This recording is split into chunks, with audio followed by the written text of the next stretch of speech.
Assalamualaikum warahmatullahi wabarakatuh. Baik, sekarang dari itu kompetensi peradilan agama di Indonesia. Nah, mengenai berbicara tentang kompetensi peradilan agama di Indonesia, nah ini sebenarnya masing-masing lembaga peradilan itu mempunyai kompetensi masing-masing gitu. Sini kompetensi itu ada dua masing-masing lembaga peradilan itu, khususnya peradilan agama Indonesia itu kompetensi absolut dan kompetensi relatif gitu. Kompetensi absolut atau kewenangan absolut atau juga kewenangan mutlak gitu. Nah, jadi masing-masing lembaga peradilan, tidak hanya peradilan agama tapi juga peradilan umum, peradilan tata usaha negara, peradilan militer, masing-masing lembaga peradilan itu mempunyai kewenangan tersendiri atau kompetensi mereka masing-masing. Sebut dengan kompetensi, ada terbagi dua, kompetensi absolut dan kompetensi relatif. Nah, sekarang berbicara tentang kompetensi absolut di peradilan agama, tentunya kita mengawali dengan apa itu yang dimaksud dengan kompetensi absolut atau sebut juga dengan kewenangan mutlak di peradilan agama.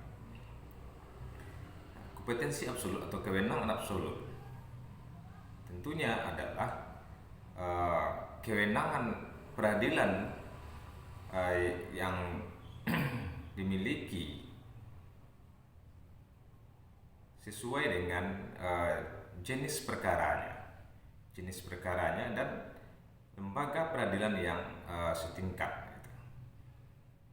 Artinya kompetensi absolut atau kewenangan mutlak peradilan agama itu sesuai dengan jenis perkaranya.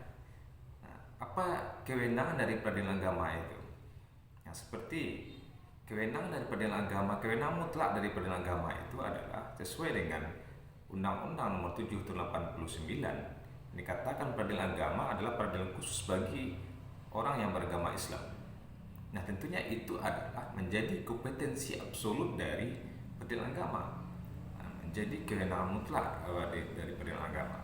Nah, apa kewenangan peradilan agama itu yang tentunya yang menangani tentang pelaksanaan dari hukum Islam itu mengenai misalnya seperti perkawinan, waris, infak, sedekah, hibah gitu.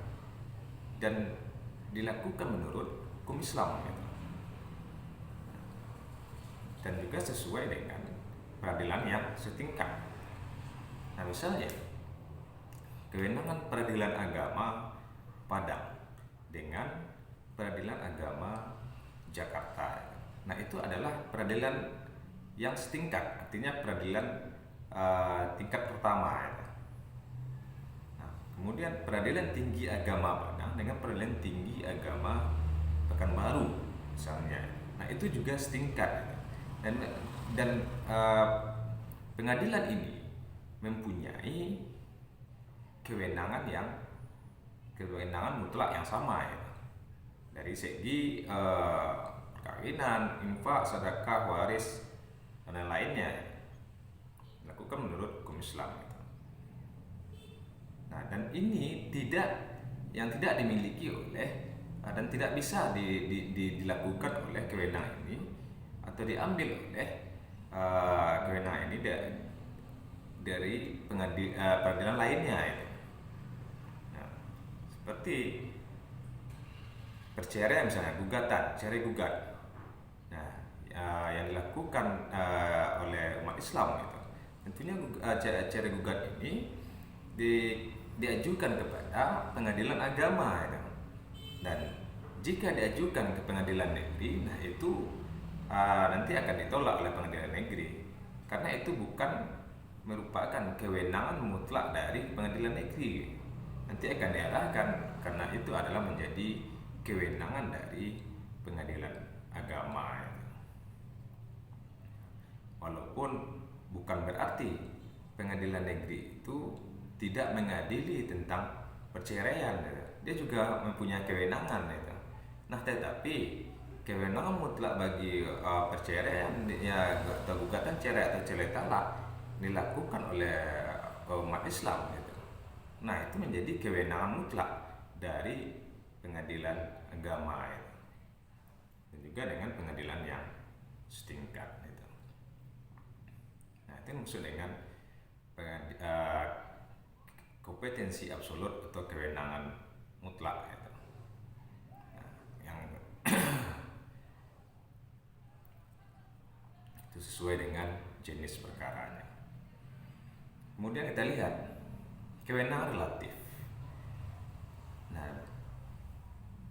kewenangan relatif ini juga dimiliki oleh lembaga peradilan lainnya. Kalau di peradilan agama, kewenangan relatif ini, nah atau di peradilan lain pun, nah itu adalah sesuai dengan daerah hukumnya. Ya. Sesuai dengan daerah hukumnya, dengan pengadilan yang setingkat, kan pengadilan setingkat. Nah misalnya pengadilan negeri Padang dengan pengadilan negeri Priaman itu setingkat. Nah kewenangannya sama. Itu. Kemudian pengadilan agama Bengkulu dengan pengadilan agama Surabaya. Nah itu setingkat. Artinya dia sama-sama mempunyai kewenangan mutlak yang sama. Nah tetapi dalam kewenangan relatif artinya dia sama-sama memiliki kewenangan mengadili dengan perkara yang sama. Nah, pengadilan agama Bengkulu misalnya, dia juga menangani, dia mempunyai kewenangan tentang mengadili perkara tentang perkawinan, infak, sedekah, waris, wakaf dan lainnya. Bahkan ekonomi syariah sekarang. Kemudian pengadilan agama Surabaya juga memiliki kewenangan yang seperti itu, yang sama dengan pengadilan agama Bengkulu, juga memiliki kewenangan yang sama dengan pengadilan agama Padang. Kemudian pengadilan tinggi agama Padang juga memiliki kewenangan yang sama dengan pengadilan agama Padang. Nah, tetapi berbeda tingkatan. Jadi dia mempunyai kewenangan yang sama, tapi berbeda tingkat. Nah, yang maksud dengan relatif ini adalah mempunyai kewenangan yang sama dengan pengadilan yang setingkat. Pengadilan tinggi agama Padang dengan pengadilan tinggi agama Pekanbaru, nah itu setingkat. Nah, tapi dalam kewenangan relatif ini, karena sama-sama mempunyai kewenangan yang sama. Nah, tentunya di sini dilihat lagi daerah hukumnya. Jadi yang menjadi kata kuncinya itu adalah daerah hukumnya. Dalam kita mengajukan gugatan itu sesuai dengan daerah hukumnya. Nah, misalnya tentang perkara cerai gugat. Misal seperti ini contoh kasus.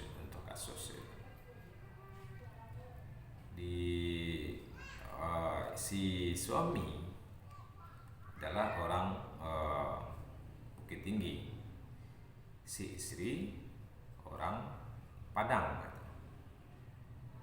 Antara si laki-laki ini dan si perempuan ini, ketika dia melakukan pernikahan, nah itu menikah di Padang. Nah setelah melangsungkan pernikahan, karena si suami ini mempunyai pekerjaan di Jakarta, tentunya setelah pernikahan itu mereka tinggal bersama di Jakarta. Dalam perkawinan tersebut dia sudah mempunyai beberapa keturunan. Nah, tetapi lamanya dalam hidup berumah tangga tentu ada cekcok atau pertengkaran lah yang namanya dalam rumah tangga. Nah, tetapi antara suami dan istri ini, dia setelah dia mempunyai keturunan dan juga awalnya dia tentram-tentram saja, nyaman-nyaman saja, ya. Tapi sudah lama berumah tangga, sering terjadi pertengkaran. Karena kalau kita lihat pertengkaran dalam suami istri itu hal yang biasa itu. Nah, tetapi ini karena keseringan jadi pertengkaran sehingga apapun alasannya, jelas ini dalam hubungan ini tidak harmonis lagi gitu. Sehingga si istri tidak sanggup lagi untuk hidup berumah tangga dengan si suami gitu. Dan akhirnya si istri memutuskan untuk bercerai dengan si suami gitu. Dan kemudian si istri meninggalkan rumah tempat kediamannya bersama dan dia kembali ke Padang gitu. Kembali ke Padang gitu. Tentunya setelah dia kembali ke Padang, ya mungkin beberapa bulan atau 2 bulan 3 bulan, nah, mungkin ketemu ada dengan teman lamanya sehingga ada keinginan untuk menikah lagi. Nah, tapi dia belum resmi untuk bercerai. Nah, tentu untuk melangsungkan pernikahan itu tentu dia harus bercerai dulu dengan suaminya yang pertama itu. Nah, di sini ketika si istri mengajukan gugatan cerai atau dikenal dengan cerai gugat gitu. Nah, kalau si istri yang mengajukan, nah itu namanya cerai gugat. Nah, ke pengadilan agama manakah dia mengajukan itu? Nah, kira seperti itu.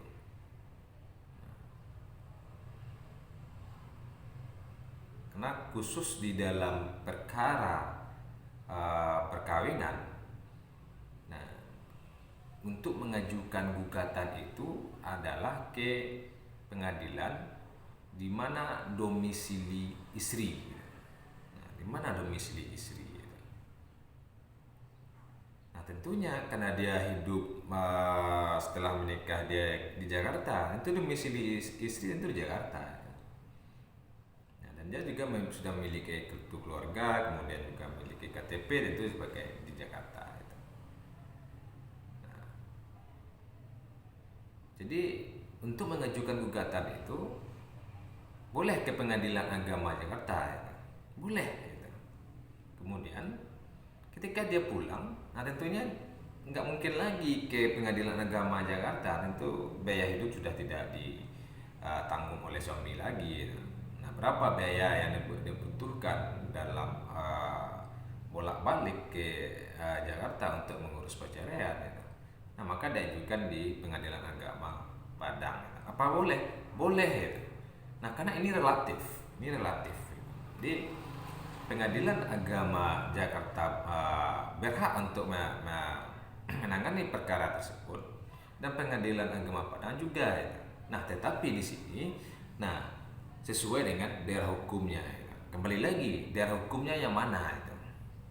Nah, di mana domisili si istri? Nah, ketika si istri sudah kembali ke Padang, nah tinggal beberapa bulan atau 4 bulan 5 bulan, nah di sini boleh mengajukan di Pengadilan Agama Padang gitu.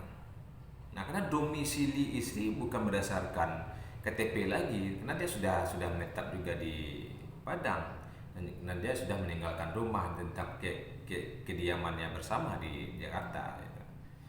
Maka diajukan di Pengadilan Agama Padang untuk gugatan cerai tersebut. Nah, itulah yang dimaksud dengan kewenangan relatif. Jadi dengan pengadilan agama yang tingkat pertama, nah dia mempunyai kewenangan yang sama, tapi sesuai dengan kita mengajukan gugatan itu adalah sesuai dengan daerah hukumnya, mana yang lebih berhak menangani perkara tersebut. Nah, inilah yang dimaksud dengan kewenangan relatif peradilan agama di Indonesia itu. Sehingga ketika kita sudah mengetahui apa itu kewenangan absolut dan kewenangan relatif peradilan agama, tentunya agar tidak salah nantinya di dalam masyarakat, ketika masyarakat bertanya kepada kita, nah kalau persoalan seperti ini, nah kemana kita ajukan itu? Karena apa, di dalam kehidupan bermasyarakat sangat banyak hal-hal yang tidak kita temukan secara teori, tetapi di lapangan itu banyak terjadi hal-hal yang demikian itu.